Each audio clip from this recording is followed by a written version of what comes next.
Physics time. Assalamualaikum semuanya, jumpa lagi sama Ova. Dan karena hari ini Senin, kita bertemu lagi di latihan soal TKA. Karena kemarin kita udah ngomongin yang contoh soal pure di Pusmendik gitu ya. Nah kali ini kita akan latihan soal yang kita cari sendiri ya. Oke. Begitu. Nah, kali ini kita akan belajar di bagian gaya dulu.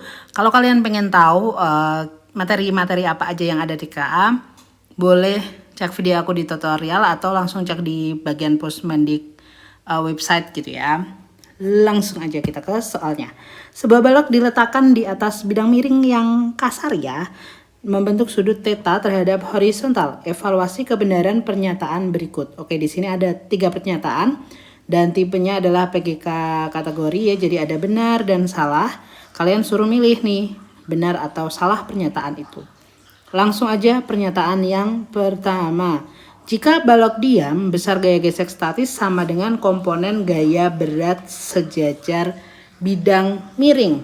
Benar atau salah? Nah ini otomatis kita harus gambarin dulu.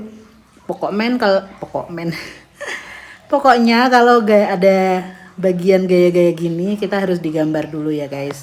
Contoh misalkan ini adalah bidang miringnya, gitu ya. Nah kemudian membentuk sudut theta di sini. Kemudian di sini ada si bendanya, gitu ya.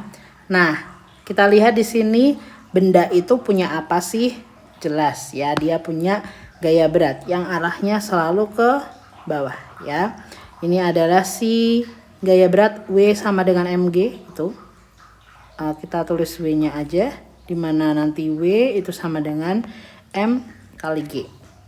Nah di sini kita lihat ada kasar ya, kasarnya. Berarti dia punya mu gitu. Nah sebelum itu kita tahu kalau dia membentuk sudut atau di bidang miring, maka sumbu X dan sumbu Y-nya udah nggak biasa. Biasanya kan kita pakai gini ya, ini X, ini Y gitu ya. Nah sekarang kita karena di miring, maka sumbu X-nya itu yang miringnya ke sana, sumbu Y-nya yang ke atas gitu ya. Gitu. Oke. Sekarang kita proyeksiin dulu. Si W-nya berarti bisa ke sana dan W-nya bisa ke sana. Oke. Nah, theta di situ akan sama kayak di sini. Cara nyarinya gimana? Lihat video aku di bagian bidang miring ya, guys. W ini cos berarti karena deket, yang jauh pakai W sin ya. Nah, sekarang pernyataan yang pertama dulu ya. Pernyataan pertama itu tulisannya jika diam. Berarti kalau diam itu artinya si A diam. Nah balok ini kan cuma bisa gerak ke sana-sana ya. Berarti hanya gerak di sumbu X. Ini artinya sigma Fx nya harus sama dengan 0. Sekarang kita lihat di sumbu X itu ada apa? Yap, ada W sin theta. Nah, siapa yang membalas W sin theta ini agar benda itu diam? Jelas adalah yang gaya geseknya ya, untuk melawan si W sin theta. Sehingga perlu kita gambarkan gaya geseknya arahnya ke sana gitu ya. Ini Fs untuk melawan geraknya. Nah, sehingga kita dapetin nih gaya geraknya yang sejajar geraknya kan, bendanya ini pasti turun ya.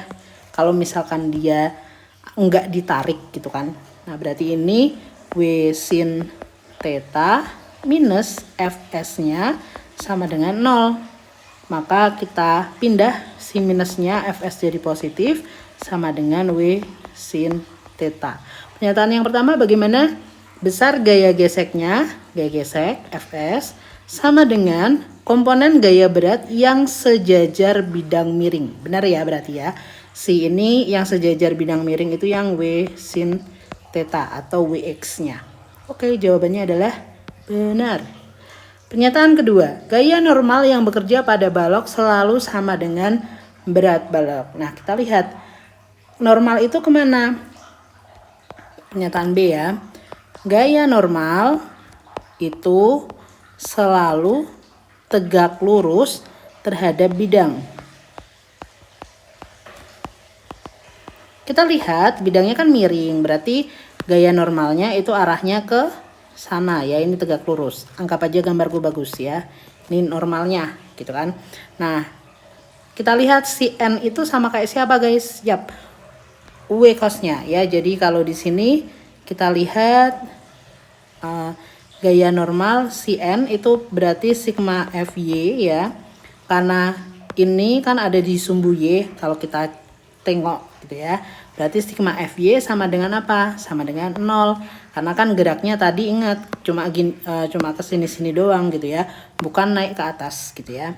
Jadi sigma FY-nya sama dengan 0. Di FY ada apa itu? Ada N ya. N ke atas dikurangi sama W cosnya sama dengan 0.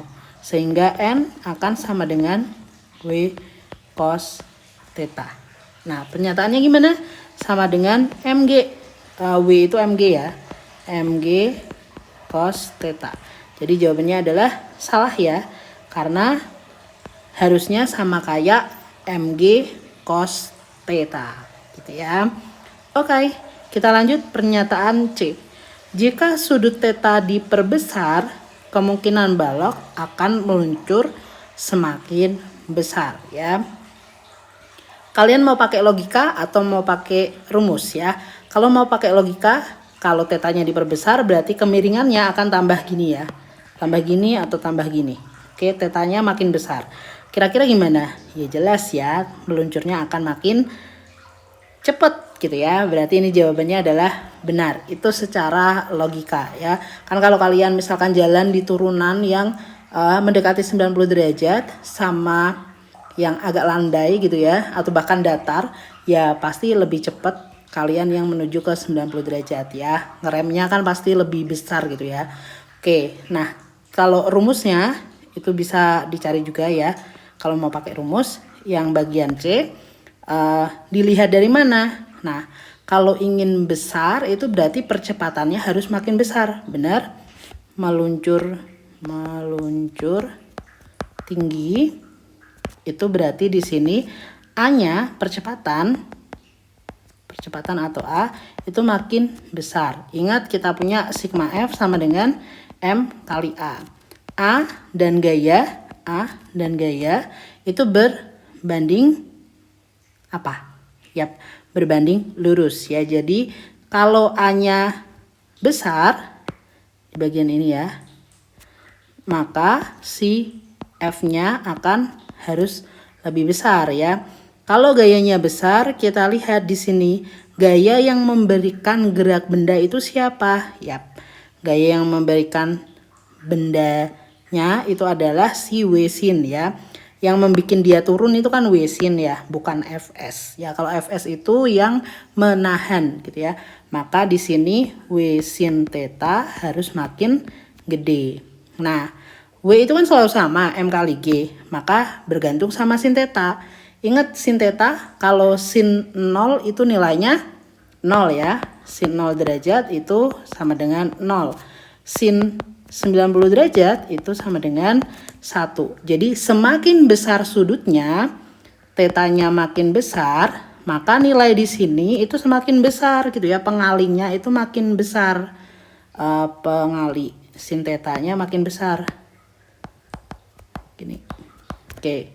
Nah, kita kan pengen tadi ya di sini sin tetanya makin besar. Untuk itu tetanya harus makin besar. Jadi jawabannya bener deh gitu. Itu kalau mau pakai hitungan. Pakai logika aja sebenarnya udah cukup deh. Kalau ngerjain soal fisika, kalau kalian tahu di kehidupan sehari-hari atau konsepnya, nggak perlu pakai rumus, nggak usah pakai rumus ya. Jangan mempersulit diri sendiri gitu. Itu untuk latihan soal pertama. Kita akan lanjut soal kedua di Jumat depan. Dan kayaknya besok atau Rabu aku mau membahas soal Olimpiade 2024 ya. Kita akan mulai belajar Olimpiade lagi. OSK ya.